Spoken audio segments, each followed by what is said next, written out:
नमस्कार दोस्तों, आज हम बात करेंगे राज्यसभा चुनाव के ऊपर। दोस्तों, चुनाव आयोग ने राज्यसभा चुनाव की तारीख फिक्स कर दी है। दोस्तों, अभी राज्यसभा का चुनाव टल गया था कोरोना महामारी के चलते। अब चुनाव आयोग होता क्या है, ये जानने के लिए हम इस वीडियो को पूरी देखेंगे। दोस्तों, भारत का निर्वाचन आयोग इलेक्शन कमीशन ऑफ इंडिया, जो कि एक स्वायत्त और अर्ध न्यायिक संस्था है, जिसका गठन भारत में स्वतंत्र एवं निष्पक्ष रूप से भारत के प्रतिनिधि, दोस्तों भारत के प्रतिनिधि मतलब जगह जगह से नेता चुनना, ठीक है, प्रतिनिधिक संस्थानों में प्रतिनिधि चुनने के लिए किया गया है। भारतीय चुनाव आयोग की स्थापना 25 जनवरी 1950 को की गई थी। ठीक है दोस्तों, अब हमने चुनाव आयोग के बारे में जान लिया। अब हमें पता करना चाहिए कि चुनाव आयोग का अध्यक्ष कौन है। दोस्तों, सुनील अरोड़ा जी जो हैं वर्तमान में चुनाव आयोग के मुख्य चुनाव आयुक्त हैं। ठीक है दोस्तों, नेक्स्ट है हमारा चुनाव आयोग का बड़ा फैसला क्या है। चुनाव आयोग का अभी फैसला जो आया है वह है, चुनाव आयोग ने राज्यसभा की 24 सीटों के लिए 19 जून 2020 को मतदान कराने का फैसला किया है। दोस्तों, 24 में से 18 सीटों पर चुनाव कोविड-19 जो महामारी चल रही है उसके कारण टल गया था।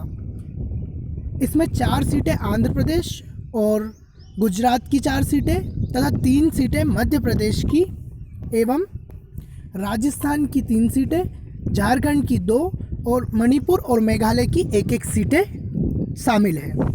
दोस्तों, चुनाव आयोग में 1 जून 2020 को अरुणाचल प्रदेश, कर्नाटक और मिजोरम की 6 सीटें, इन सभी पर चुनाव कराने का फैसला किया।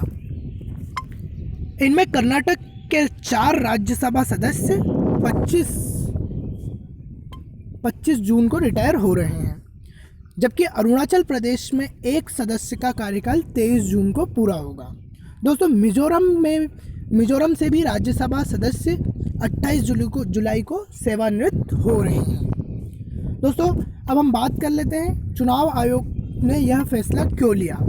चुनाव आयोग ने कोरोना की वजह से बने हालात को देखते हुए यह फैसला लिया। विभिन्न राजनीतिक दलों, राजनीतिक पार्टी तथा कई राजनेताओं ने यह सुझाव दिया। गौरतलब है कि राज्यसभा की 55 सीटों के लिए प्रक्रिया जारी थी। नाम वापसी की आखिरी तारीख 18 मार्च थी। 37 सीटों के लिए केवल एक ही नाम आने की वजह से नाम वापसी का दिन अर्थात 18 मार्च को 37 प्रत्याशियों को निर्विरोध चुन लिया गया। बाकी 18 सीटों के लिए चुनाव 26 तारीख को होना था, जिसे कोरोना को चलते चुनाव को टाल दिया गया।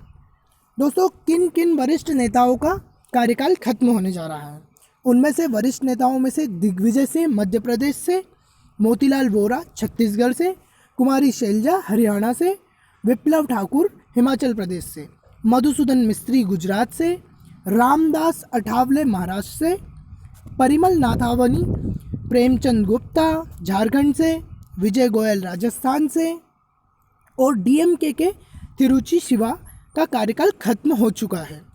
इन सभी का कार्यकाल अप्रैल में ही समाप्त हो चुका है। नेक्स्ट है दोस्तों, राज्यसभा के चेयरमैन ने की चर्चा। अब हम बात कर लेते हैं राज्यसभा का चेयरमैन होता कौन है। दोस्तों, जो भी वाइस प्रेसिडेंट ऑफ इंडिया उपराष्ट्रपति होता है वही कुलपति तथा सभापति होता है राज्यसभा का।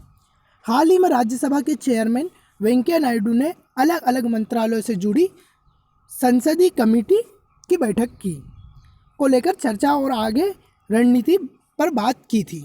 वेंकैया नायडू ने इन बैठकों को लेकर सांसद के अधिकारियों पर से चर्चा की, जिसमें नियमों पर भी चर्चा हुई और इन बैठकों के दौरान यह लागू हुए। धन्यवाद दोस्तों। यदि आपको वीडियो पसंद आए तो इसे शेयर करना, सब्सक्राइब करना।